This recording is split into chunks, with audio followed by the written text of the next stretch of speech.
La promenade du jour est proposée par la SBL Polymnia et son parcours, pour le moins original, nous emmène d'étape en étape sur le thème de l'homosexualité à travers les époques et les cultures. Betty Clérène a suivi Sonia De Smet, une conférencière historienne et philosophe qui veut apporter à ses visites guidées un petit plus social.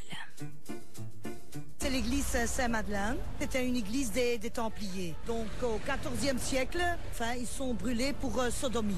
Ne me dites pas que tous les Templiers étaient homosexuels. Non, bon, bien sûr. Sodomie, c'était un nom généralisé. Donc c'était pour trahison. Mais sodomie, c'était aussi pour les homosexuels et pour d'autres manières de la sexualité qu'on n'aimait pas et qu'on voulait détruire. On continue et on va vers les Marolles où on a trouvé donc une galerie où on montre l'art homosexuel.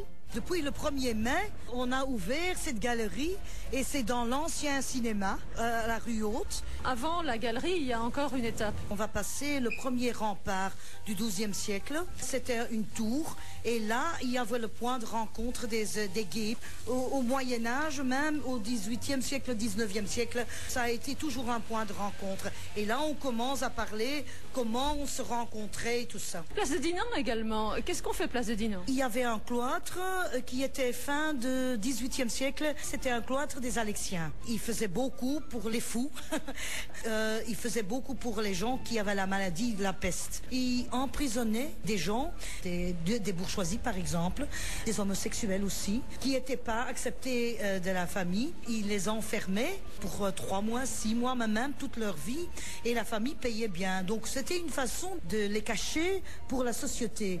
Et ça a duré quand même jusqu'au 19 et 20e siècle. Et chez les femmes, c'était les sœurs noires qui faisaient la même chose. Vous parlez aussi des lesbiennes et comment est-ce que vous abordez ce problème-là? Par exemple, on voit un restaurant grec et là, on s'arrête et on parle de l'île Lesbos, par exemple, et comment c'était dans la littérature. Et puis, on continue. Tout près de la rue de Boucher, là, il y avait des points de rencontre au XVIIIe siècle.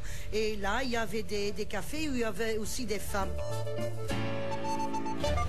La fin de la promenade, ça se termine au Plattesteen, qui est le quartier actuel de rencontre des homosexuels.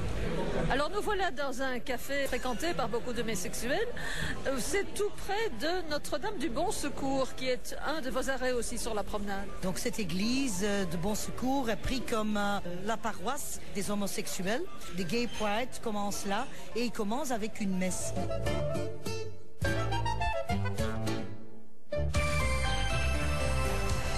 Retrouvez tous vos programmes sur www.vivacité.be.